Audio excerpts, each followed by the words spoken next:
মাসব্যাপী চলমান যুদ্ধবিরতির মধ্যে আবারও উত্তপ্ত হয়ে উঠেছে মধ্যপ্রাচ্য। হরমুজ প্রণালীতে মার্কিন ও ইরানি বাহিনীর পাল্টাপাল্টি হামলায় নতুন করে বাড়ছে যুদ্ধের আশঙ্কা। ইরানের দাবি, তাদের জলসীমায় একটি তেলবাহী ট্যাঙ্কারে মার্কিন হামলার পর মার্কিন নৌবহরে পাল্টা হামলা চালিয়েছে তেহরান। দেশটির সামরিক বাহিনী বলছে, ballistic missile, antiship cruise missile ও ড্রোন ব্যবহার করে মার্কিন যুদ্ধজাহাজ লক্ষ্য করে হামলা চালানো হয়। তবে এসব অভিযোগ সরাসরি অস্বীকার করেছে মার্কিন সেন্ট্রাল কমান্ড।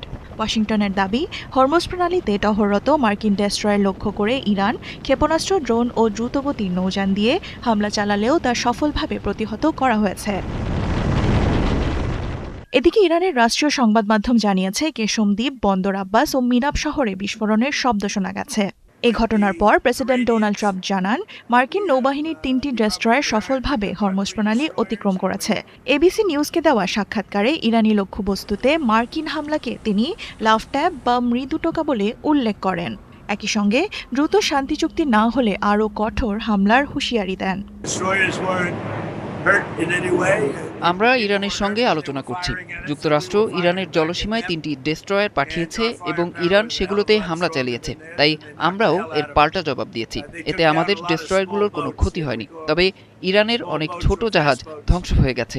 159টি জাহাজের মধ্যে সবগুলোই ধ্বংস করেছে যুক্তরাষ্ট্র। আমাদের অবস্থান খুব পরিষ্কার, ইরানকে কোনোভাবেই পারমাণবিক অস্ত্র বানাতে দেওয়া হবে না। এমন পরিস্থিতিতে নতুন করে উদ্বেগ তৈরি হয়েছে বিশ্ব জ্বালানি বাজারে, কারণ বিশ্বের প্রায় 20% তেল ও গ্যাস সরবরাহ হয় হরমুজ প্রণালী দিয়েই। দেওয়ান মুবাশিরা হোসেন, 71।